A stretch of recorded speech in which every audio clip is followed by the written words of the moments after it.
Magandang araw mga bata. Samahan niyo ako at si Pinta na kulayan ng larawan at makinig sa kwento ng Ibong Adarna. Sa kaharian ng Barbanya, namumuno ang mabuting si Haring Fernando at Reyna Valeriana. Isang araw, nagkasakit ng malubha ang hari at walang makahanap ng lunas ng kanyang karamdaman.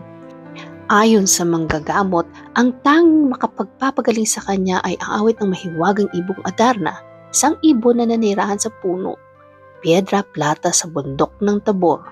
Upang maligtas ang hari, inutusan niya ang tatlong anak na sa prinsipe, si Don Pedro, Don Diego at Don Juan na hulihin ang mahiwagang ibon. Si Don Pedro ay panganay na unang nagtangkang maglakbay. Matapos ang mahabang paglalakbay, narinig niya ang bundok Tabor.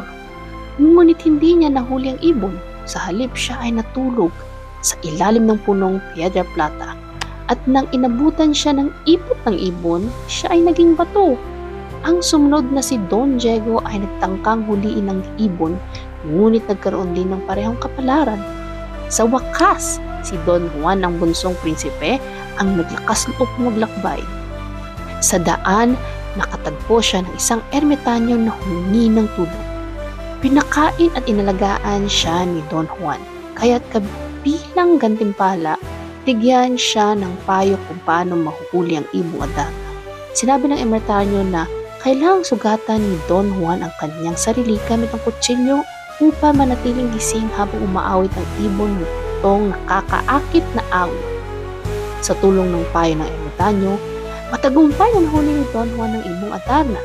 Sa kanyang pagbabalik, natagpuan niya ang mga kapatid niyang naging bato at ibinalik sila sa kanilang dating anyo. Ngunit, sa gitna ng kanilang paglalakbay pabalik sa Barbanya, pinalik ni na Don Pedro at Don Diego na pag-aksilan si Don Juan. Dugbog nila siya ng gusto at iniwang halos patay. Kinuha nila ang Ibong Adarna at inangkin ang karangalan ng paghuli nito. Gayunpaman, tumangking umawit ang ibon sa harap ng hari. Sa tulong ng mahiwagang agila, nakabalik si Don Juan sa kaharian. Na makita siya ng Ibong Adarna, agad itong umawit ng napaka-papagalingin na himig na nanggagaling sa hari at naglantad ng pagtataksil ni na Don Pedro at Don Diego. Sa kabila ng lahat, ipinatawad ni Don Juan ang kanyang mga kapatid, ngunit hindi pa natatapos ang kanyang mga pagsubok. Inutusan siya ng hari sumailalim sa higit pang mga hamon sa kabila ng mga pagliligtas kay Prinsesa Maria Blanca mula sa kaharian ng engkantadong hari. Ng talino at mahika ni Maria Blanca, nalampasan ni Don Juan ang lahat ng pagsubok at proseso, nahulog ang kanilang loob sa isa't isa. Sa huli, bumalik sina Don Juan at Prinsesa Maria Blanca sa Barbanya.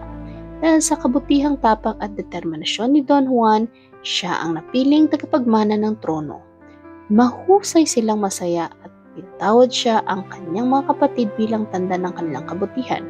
Ang kwento ng Ibong Adarna ay nagtuturo ng mga mahalagang aral tungkol sa kabutihan, pagtitiyaga at pagtatagumpay ng kabutihang laban sa kasamaan.